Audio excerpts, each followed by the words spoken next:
So the great thing about direct access is that you're always on the network. From the moment you come onto the public network, you are on your corporate network. Let's take a look.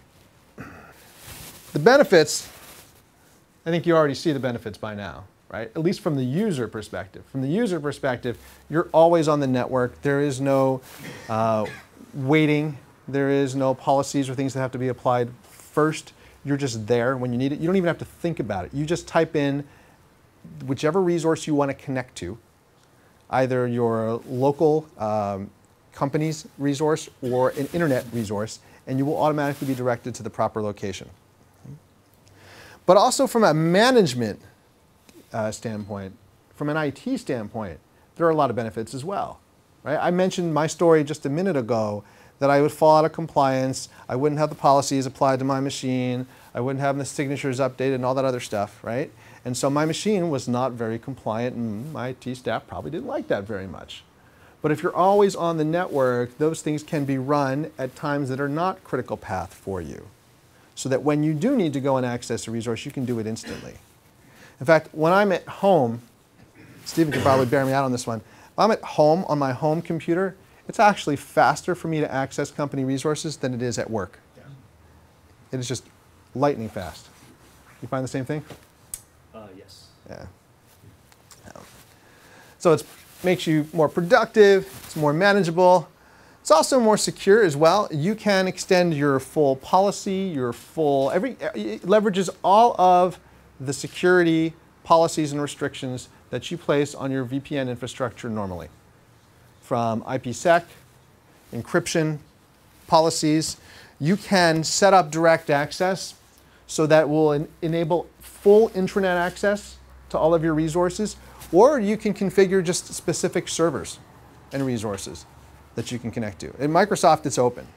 Microsoft, we can just get into anything on our corporate network, but your company, if you only want to have certain servers that you know people, remote users, need to have access to, you can do that too.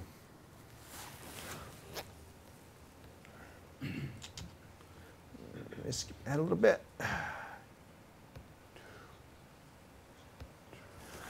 So what does it require? Like I mentioned earlier, this is one of those better together features. It does require Windows 7 on the desktop and R2 on the server. It requires Windows 7 Enterprise or Ultimate. Your clients do need to be in the domain. You need to set them up, provision them for direct access, and you can do that while on the corporate network, or you can do that through VPN. On the server side, you just need to make sure you've got an edge server configured as direct access, running Windows Server 2008 R2.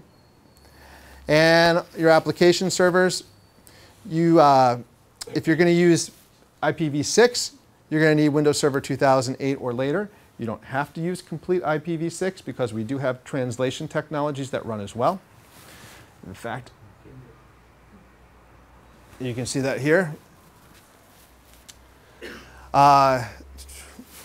Your domain controllers, DNS servers, need to be Windows Server 2008 R2, at least one of them, because we do some, there are some special things that happen with DNS through policy to be able to redirect your requests so that we can handle both internal and external requests.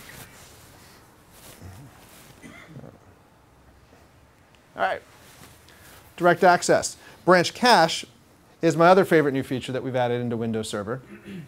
It's another better together feature. It requires Windows 7 on the desktop and R2 on the server. Branch cache makes life more pleasant if you're working in a wide area network environment. So how many of you have to access files from time to time across a slow link? There you go. If you're in any kind of multi-office environment, you probably have some kind of a slow link, and if you're exchanging information, you pull the files down. You get used to waiting.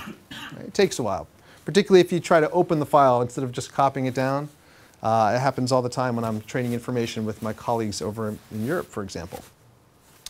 What branch cache will do is it will optimize your traffic so that if you have multiple people in your local network all accessing the same information across a slow link, the only person who has to do that waiting is the first person. Once that first person has it, why not get it from that person instead or somewhere locally? Here's how it works. First of all, there's two ways that you can do this. It's what we call distributed mode and hosted cache mode. Distributed mode, you actually don't need a server at all. Distributed mode is just Windows 7. It's the BitTorrent solution, if you will. Somebody called it the other day. So with distributed mode, you've got a couple of clients sitting here in your branch office. Client 1 requests a file from the main office. And that first time, there's really no other way around it. You have to download the file. It's got to come from somewhere. And so client 1 downloads and waits for the file to come down. But then client 2 needs a copy of the same file. Now what client 2 is going to do is it's going to it's going to contact rather the main office. It's going to request that file, but instead of getting the file back, that main office is going to give a hash, a unique identifier, like a serial number that's unique to that file. And then once client 2 gets that, client 2 is going to search the local network to see if anybody's got a copy of it. And since client 1 has it, it's got a match for that hash. It's going to get that copy from client 1 instead. Never has to go across the slow link at all. Kind of cool, huh?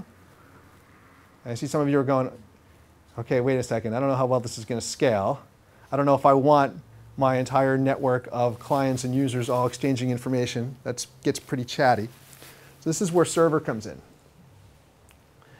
With hosted caching mode, what you can do is set up a server in your local network as your cache server. It's not a dedicated role. It can be doing other things as well, but you appoint that as your cache server so that when client 1 pulls that file down for the first time, it gets the file, but it also pushes the file. It pushes the file to the server instantly so that the server has got a copy of it. And then it works pretty much the same way. Client 2 says, I need a copy of that file from the main office. The main office comes back and says, here's the hash that I've got on the file. Check locally. Instead of doing a broadcast for it, client 2 can then contact the host server. The host server can send the copy down locally. If you're going to do peer-to-peer, the distributed mode, you're on the local subnet. You don't want to be broadcasting, obviously, across subnets. We realized that one years ago. Hosted cache, however, does not require the same subnet. Just like for DNS, you can just put in the address, and as long as you can get to it, you can get to it. You, of course, do want it to be somewhat local so you're not going across a slow link. One hosted cache per branch. Again, Win7 and 2008 R2 only. In both situations, though, you do require connectivity to the original server. That's important. There's no fault tolerance here, right? You still have to get to that server. Why? You got to get the hash in order to know where that file is or if that file exists locally. So right here's if you want the resiliency, then you can use replicated DFS, which is also in R2 instead. All right. So what gets cached and what doesn't get cached? Any file that has a hash is cached on the client. What has a hash? Anything that you configure, because you can do that on a per share level on the server. It's just one of the properties that you can configure. It works. It's not, by the way, it's not just file server traffic. It's also web server traffic as well. And so for web content, you can use a script to create the hashes. It is not done automatically. Only files over 64 KB are cached. We're assuming that if you've got a slow network, it's at least fast enough to transfer a 64 KB file more efficiently than the traffic that we'd be sending across, which is probably going to be close to that anyway. And if the cache gets full, what we do, logically enough, is we remove the least recently accessed item to make room for the new one. All right. Just a couple other notes. The cache files themselves, they are stored in chunks. They are stored under the network service profile, and only the network service has access to that. I already got a question the other day about what it would take for somebody to spoof this service. These are the kinds of questions that we get when we present at universities. It would be awfully tough to do because of the way that it's managed and secured. Okay.